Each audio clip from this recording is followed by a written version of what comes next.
Pouvoir choisir sa fin de vie, le sujet est très complexe. Emmanuel Macron a annoncé un projet de loi pour une aide à mourir très encadrée selon des conditions strictes. Avec ce texte, on regarde la mort en face pour le chef de l'État.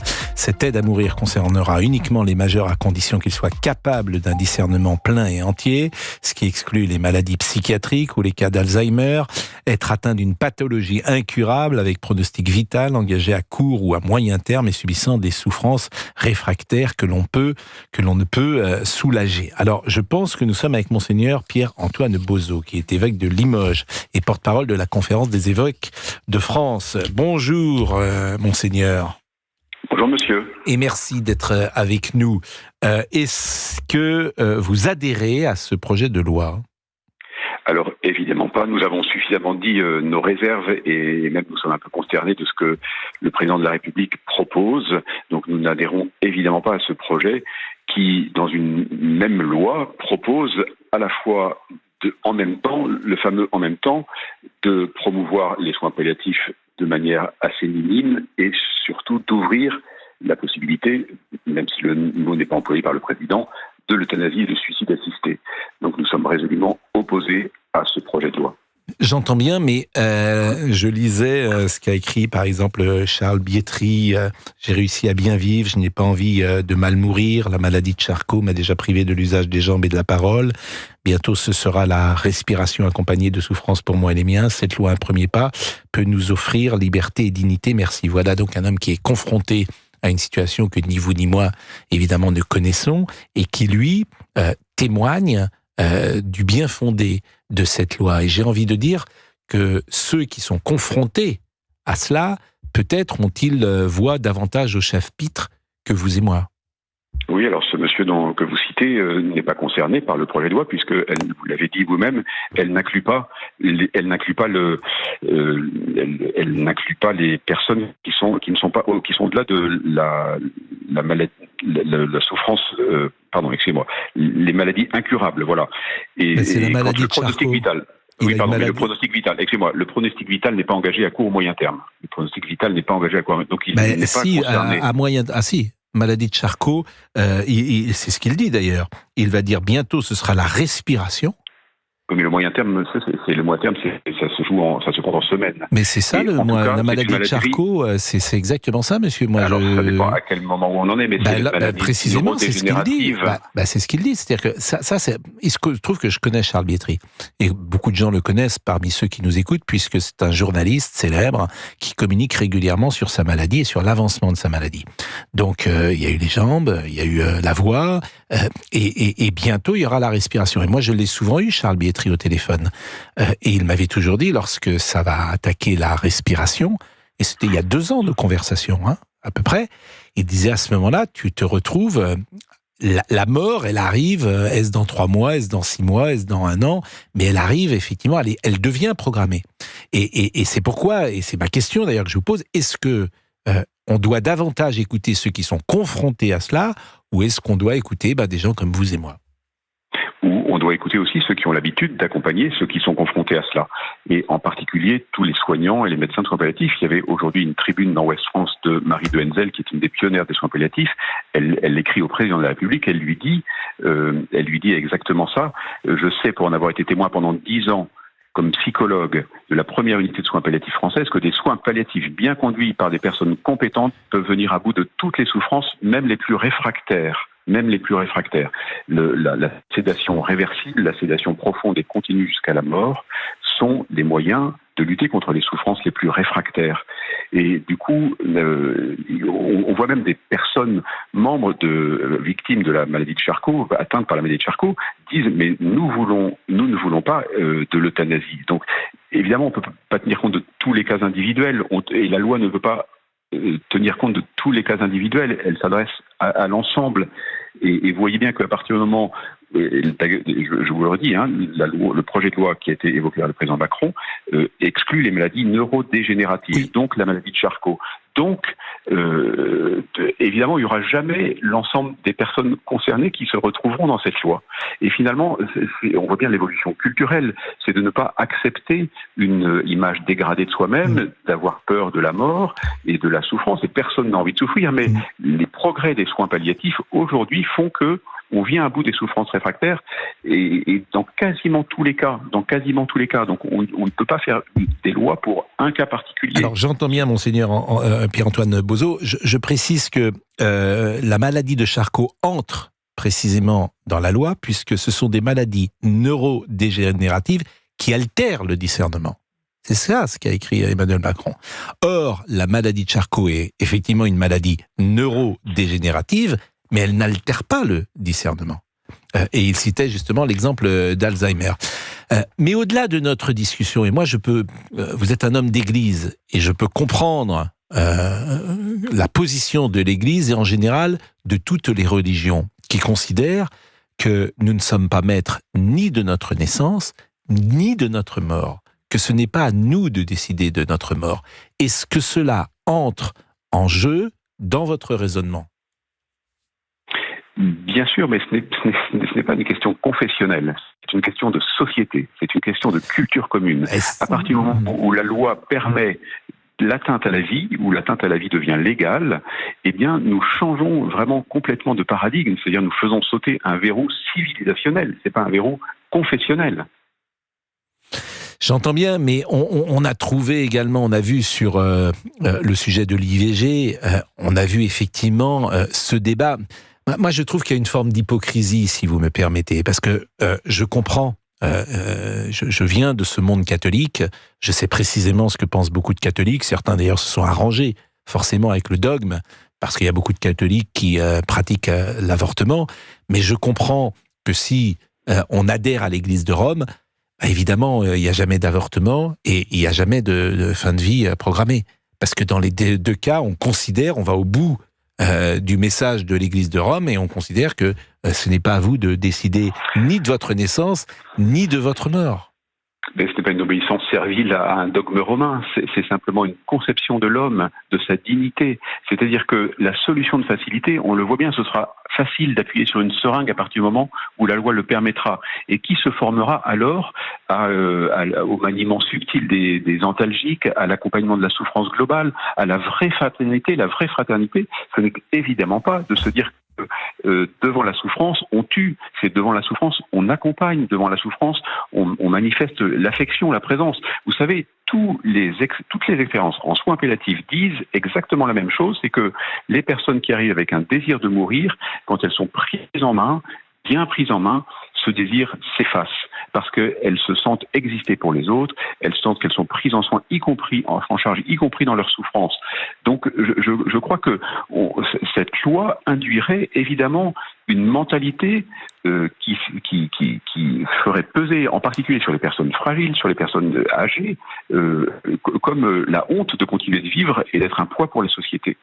Bon, Pierre-Antoine Bozo est avec nous, vous êtes évêque de Limoges, vous êtes porte-parole, je l'ai dit, des évêques de France. Là où je peux vous rejoindre, c'est qu'il faut écouter effectivement les professionnels et que Marie de Henzel ne semble pas sur la ligne du président Macron, donc c'est un témoignage très fort, c'est elle qui est effectivement la première. 800 000 soignants, 13 associations représentant 800 000 soignants viennent de publié un communiqué de presse extrêmement sévère et se disant consternés et en colère. Ils n'ont pas été associés un instant à la rédaction de ce projet de loi. Et donc le président Macron, qui se gargarise d'un acheminement démocratique et d'une réflexion transpartisane, n'a pas écouté les premiers concernés par le soin des personnes en fin de vie. Alors Mehdi est avec nous et Marie de Henzel, elle était sortie, elle avait sorti un livre il y a quelques années, de nombreuses années même, qui s'appelle La mort intime. Et puis on sait qu'elle a eu très souvent, elle a été sollicitée par François Mitterrand. Donc tout ça remonte à il y a une trentaine d'années. Donc elle est présente dans ce sujet et dans cette actualité depuis de nombreuses années. Alors Mehdi est avec nous. Et Mehdi, vous nous aviez appelé d'ailleurs, Mehdi, parce que votre mère souffrait de la maladie de Charcot. Je crois que vous nous avez appelé en décembre. Oui, novembre, oui, c'était. Et depuis, votre mère est décédée. Voilà. Et vous venez d'entendre Monseigneur Bozo, et je voulais savoir dans quelles conditions elle est décédée, et que pensez-vous de ce sujet ? Alors, bonjour tout le monde. Alors effectivement, maman était atteinte donc de la maladie de Charcot. sa maladie a duré 2 ans et demi. 2 ans et demi où on l'a énormément encadrée. Elle a été avec nous du début jusqu'à la fin. Lorsque je vous ai eu, je vous faisais déjà part de sa volonté de partir. Elle était toujours combative, mais malheureusement, au bout d'un moment, tu peux avoir le moral que tu veux, tu peux être le plus puissant du monde, tu peux être tout ce que tu veux. À partir du moment où ton corps lâche, ça lâche. Donc, elle nous a fait le plaisir de passer les fêtes avec nous. Et une semaine après, elle a décidé, en nous réunissant tous les trois avec mon frère et ma sœur, elle nous a dit, maintenant je veux partir. Ça suffit, je ne peux plus continuer comme ça. Il faut savoir qu'elle ne pouvait plus parler, elle ne pouvait plus bouger, elle avait des grosses difficultés à se nourrir, voire quasiment pas, donc c'était devenu quelque chose de très compliqué. À partir de là, moi j'entends ce qui est dit, c'est toujours la même rengaine, mais moi je reste juste sur la base qu'on doit donner le choix, permettre à tout le monde de faire son propre choix, et quand on est face à ce type de situation-là, je ne vois pas comment on peut souhaiter qu'une personne continue à vivre dans ces conditions-là. Et c'est comme ça que moi je me suis convaincu et que je me suis dit que c'était impossible pour moi de laisser ma maman continuer à vivre dans ces conditions-là. Voilà. Donc, mais alors comment est-ce que vous pouvez nous préciser comment votre maman est décédée ? Elle ne pouvait plus bouger, donc c'était très compliqué d'aller en Belgique. Elle avait fait toutes les démarches en Belgique. Malheureusement, sa condition ne lui permettait plus de voyager, de faire ses 4 heures de route. Et à la limite, tant mieux, parce que elle est partie dans son appartement avec ses 3 enfants dans les bras. Et donc, ce fut un bon moment. Alors, on va pas rentrer dans les détails, mais elle a été accompagnée avec des unités de soins palliatifs qui ont été plus que compréhensives, et puis on a fait le nécessaire. Voilà, mais ça s'est fait. On comprend à demi-mot. On comprend. Alors, je sais pas ce qu'en pense Monsieur Bozo, Monseigneur Bozo. Moi, je comprends à demi-mot que vous l'avez aidé à mourir. Voilà ce que je comprends. Et qu'on est tout à fait dans ce que propose Emmanuel Macron. Je ne sais pas, Monseigneur, si vous avez un avis ou pas. D'abord, j'écoute avec beaucoup de respect ce que dit Mehdi. Ce sont des... Voilà. Ces expériences sont toujours extrêmement bouleversantes et en même temps, en écoutant Mehdi, on voit ce qui se joue à ce moment-là de la vie, ce qui se joue dans cet accompagnement des dernières heures. Et évidemment, la sédation profonde et continue, ou la sédation réversible, elle n'est pas là pour provoquer la mort. Elle est là pour altérer la conscience, de sorte que la souffrance soit supportable. Mais ce faisant, elle accélère l'arrivée de la mort, mais elle ne la provoque pas. Et vous voyez, il y a là un changement décisif. On ne provoque pas la mort, on donne des antalgiques dont l'effet va accélérer la survenue de la mort, mais dans des conditions qui soient supportables pour les patients et qui ne sont pas l'acte de tuer. Et cela change tout. Alors, moi, j'ai beaucoup accompagné Monseigneur Boulin-Beaufort. J'ai beaucoup accompagné des personnes. Ah, malheureusement, là, ça... de France. Et on voit comme des personnes qui sont incapables d'utiliser leur corps peuvent être avec une vie pleine et entière. Monseigneur de Moulin-Beaufort vient à l'instant de tweeter « L'enjeu est immense. J'invite les parlementaires à réaliser le poids que le vote d'une telle disposition fera peser sur nos concitoyens proches de la fin de leur vie. Comment ne se sentiront-ils pas encore davantage un point inutile pour la société ?»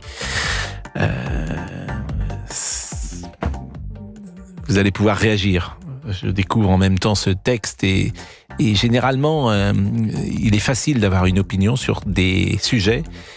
Et sur ce sujet-là, je trouve que, je ne sais pas si vous êtes comme moi, chère Géraldine, mais je peux avoir un changement d'opinion régulier.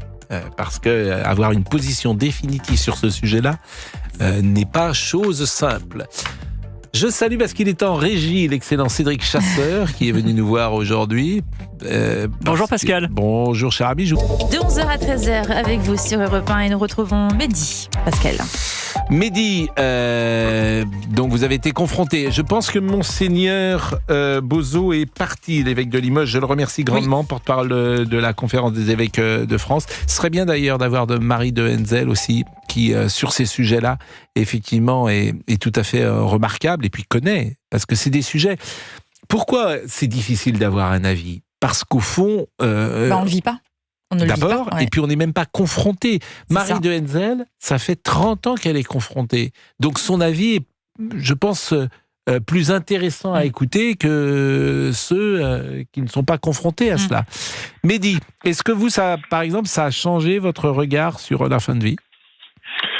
Oui, alors bien sûr, juste avant la coupure, vous étiez en train de soulever le fait qu'il y avait quelqu'un qui disait « mais on leur retire leur utilité ».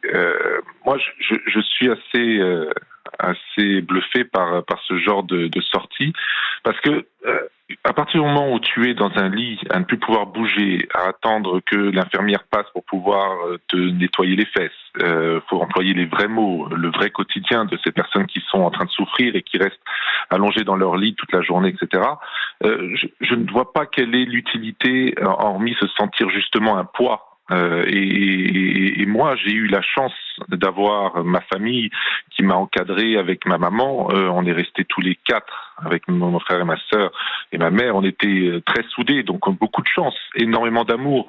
Mais malgré ça, aujourd'hui, je suis tellement heureux pour mon deuil d'avoir pu satisfaire ma maman et lui permettre de partir comme elle l'entendait et de ne pas la voir se dépérir autant qu'elle... Bon, malheureusement, c'était déjà un peu trop loin à mon sens. Mais n'empêche que, voilà, d'avoir donné ce choix-là, ça rend la chose tellement beaucoup plus belle et la fin tellement beaucoup plus belle. Et je l'ai vécu. Alors, c'est pas avec beaucoup de gloire, mais en tout cas, moi, j'ai pu voir que je sentais ma maman qui était pleine de vie jusqu'au bout, se sentir inutile, se sentir comme un poids. Et ça a été un soulagement. Et elle l'a dit. Elle a passé les fêtes. Ça a été déjà très compliqué. Le jour même de Noël, on n'était pas sûr de pouvoir l'emmener avec nous. Ça a été très très compliqué. Les fêtes se sont passées. Ça a été un cri du cœur. S'il vous plaît, mes enfants, je ne peux plus. Terminé. Et ça a été encore elle qui a maîtrisé la chose et ce qui l'a rendu encore utile. Mais quand vous dites que les 3 enfants étaient là précisément, c'est-à-dire que elle est à ce moment-là, elle peut exprimer un sentiment ou des paroles ? Non, elle peut plus. On a des lettres. Non. Elle ne voulait surtout pas être en sédation. On a respecté jusqu'au bout. Ça a été un combat d'ailleurs pendant cette petite semaine. C'était compliqué avec les services médicaux qui. Alors je sais pas si c'est de ne pas vouloir faire le geste ou je ne sais pas. En tout cas, est-ce que c'est aller à fond dans leur serment d'Hippocrate? Je sais pas. Mais en tout cas, c'est vrai que c'est compliqué de. Et oui, mais il y a une part de responsabilité aujourd'hui, parce que de responsabilité juridique, judiciaire également. C'est pour ça que la loi est importante. Voilà, et personne n'a envie de se mettre dans une situation.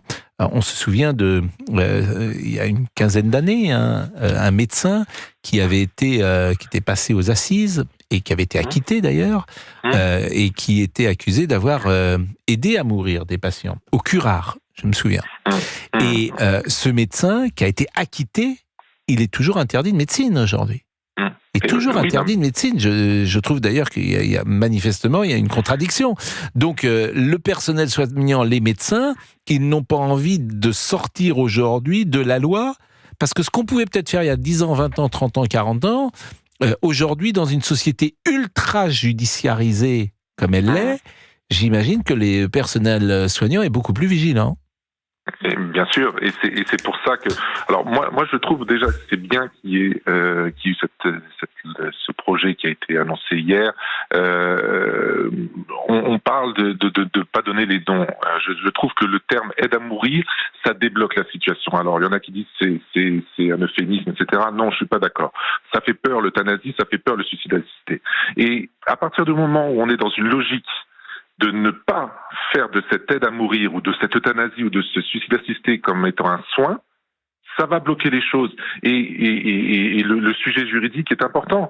On donne la possibilité aux médecins de faire un dernier soin, et c'est un soin. Et moi, je l'ai vu. J'ai vu que ma maman s'est sentie soulagée par ce soin ultime. Et le terme aide à mourir. Alors, on dit que ça tourne autour du pot. Moi, je veux pas polémiquer. On va pas polémiquer à chaque fois qu'il y a quelque chose qui se fait. On va toujours trouver le bien ou le mal. Moi, je trouve que c'est bien. Mais pour la bonne et simple raison, c'est que à un moment donné, voilà, on sait ce que ça veut dire. Ok, on est sur l'euthanasie, mais il faut adoucir. Exactement. Je trouve que l'expression utilisée, qui est moins violente que euthanasie, il y a quelque chose de l'ordre de l'humanité dans je vais t'aider à mourir. Je vous remercie beaucoup, Mehdi, parce que votre témoignage est très puissant. Vous habitez où, Mehdi ?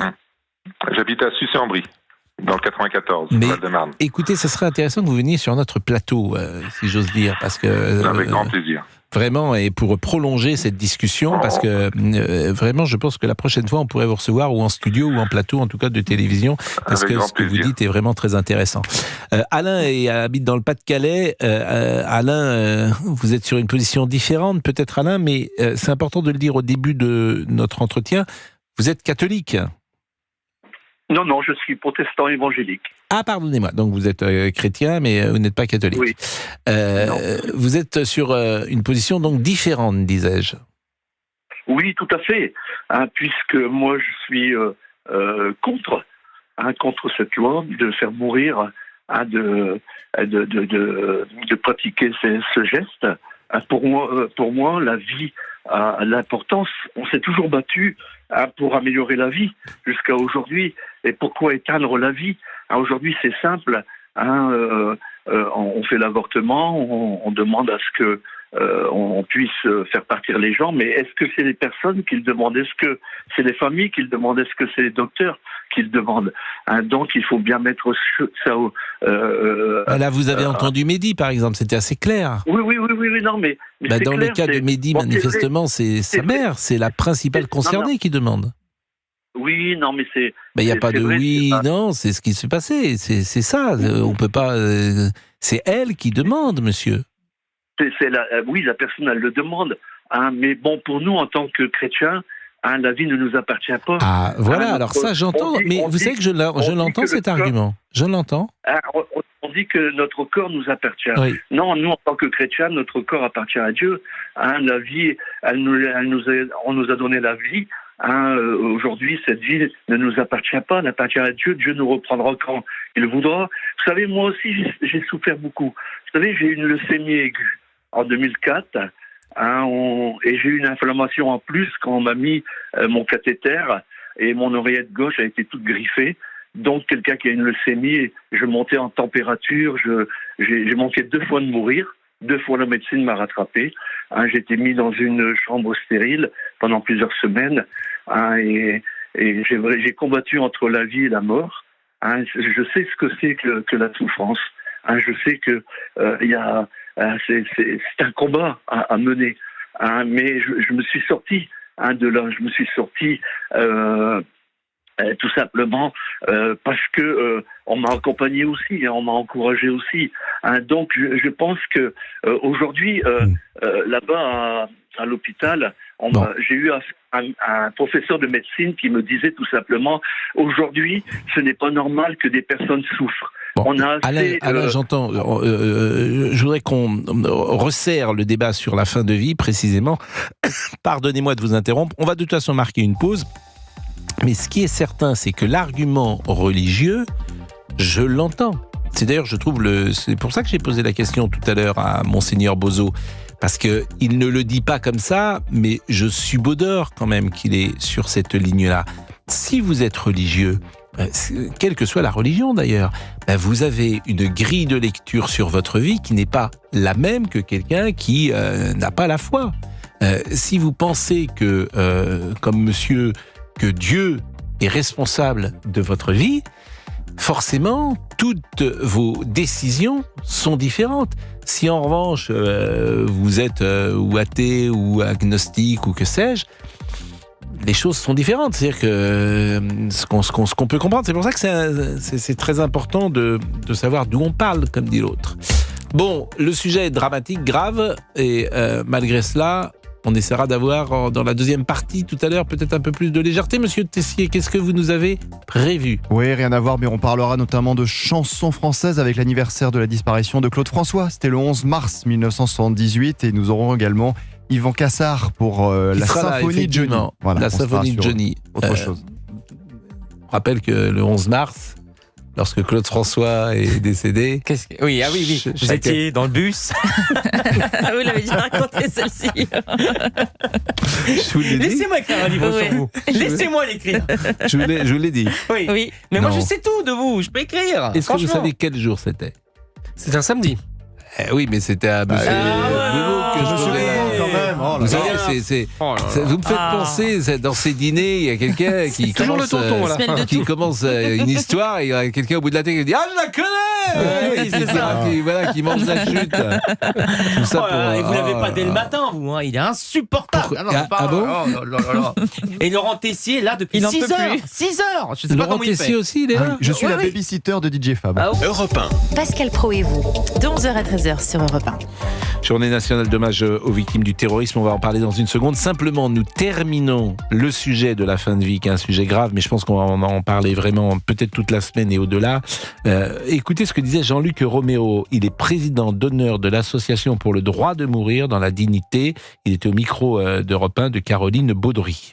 En Belgique, 2 médecins vérifient si vous êtes dans la condition de la loi, mais ils ne vous autorisent pas. Et si vous êtes dans les conditions de la loi, c'est à vous de décider si vous souhaitez ou non une aide active à mourir. On doit pouvoir dire « ma mort m'appartient », ça doit donc être un droit, une liberté, et donc il appartient aux parlementaires de permettre que ce texte et ce nouveau droit puissent être réellement effectifs. Géraldine, qu'est-ce que vous en pensez ? Ah, Géraldine n'est pas là. Ouais. Géraldine s'est absentée, elle revient. Géraldine, elle vient de s'absenter. Elle n'a jamais été aussi efficace, qu'on souhaite interroger sur ce sujet. Je remercie Alain, bien sûr, qui était avec nous. Alain est parti avec Géraldine. Non. Bon. Alain est toujours là.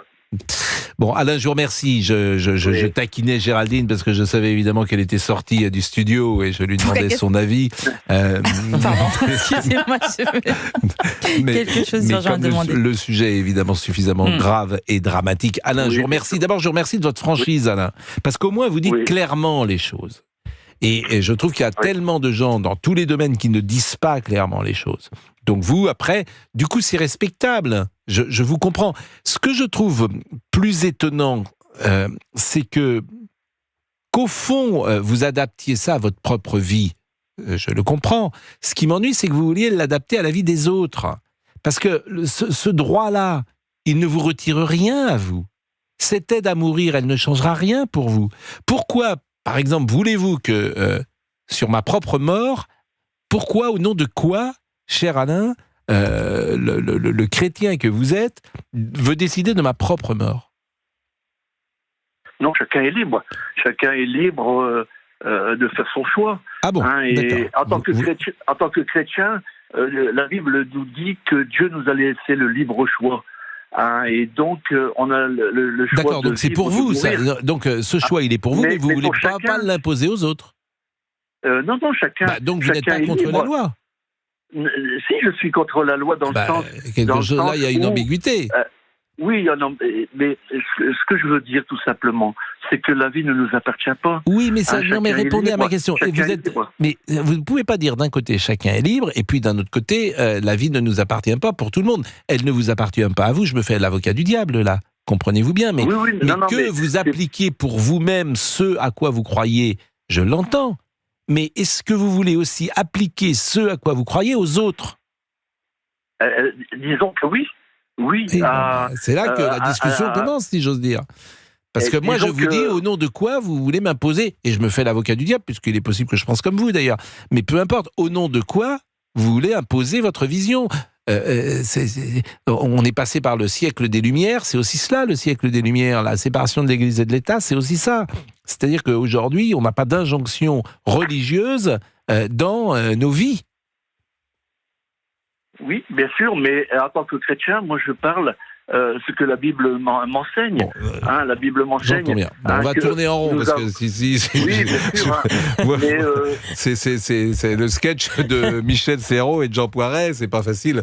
Il y a un moment, on va tourner en rond. Vous voyez, par analogie. Vous connaissez ce sketch formidable où tout d'un coup, oui, je connais. Serrault, c'est un sketch sur les orchestres.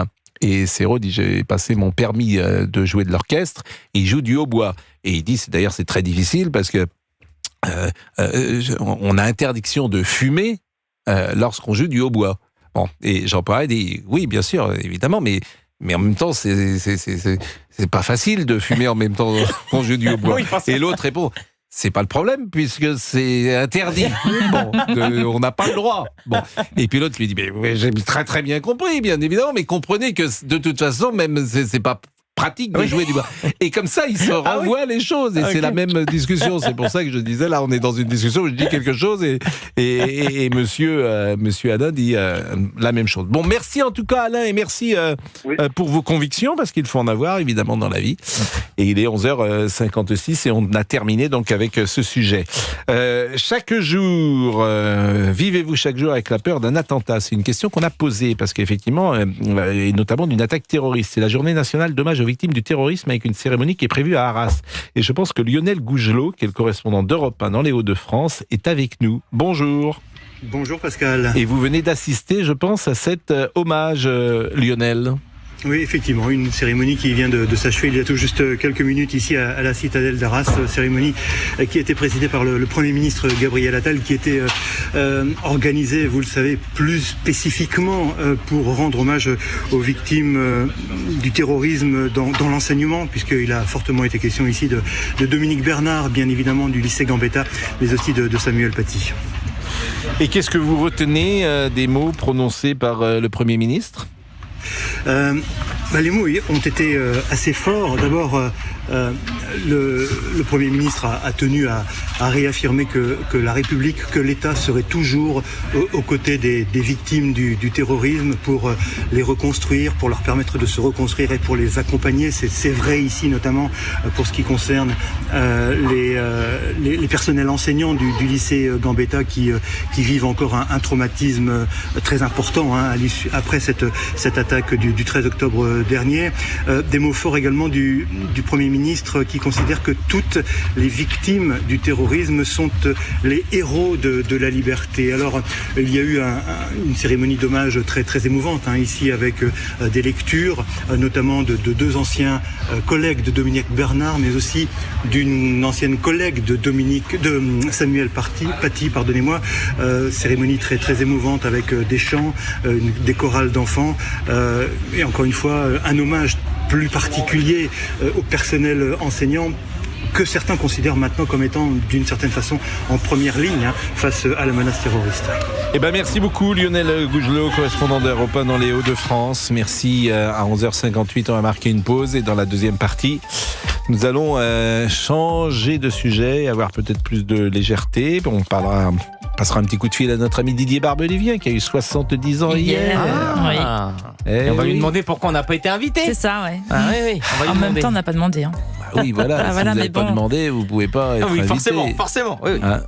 Petite fille du soleil. Il a chanté ça hier. Le matin va venir. Ça a duré longtemps, non? Oui, c'est un spectacle. Vous n'êtes jamais allé au spectacle d'un chanteur?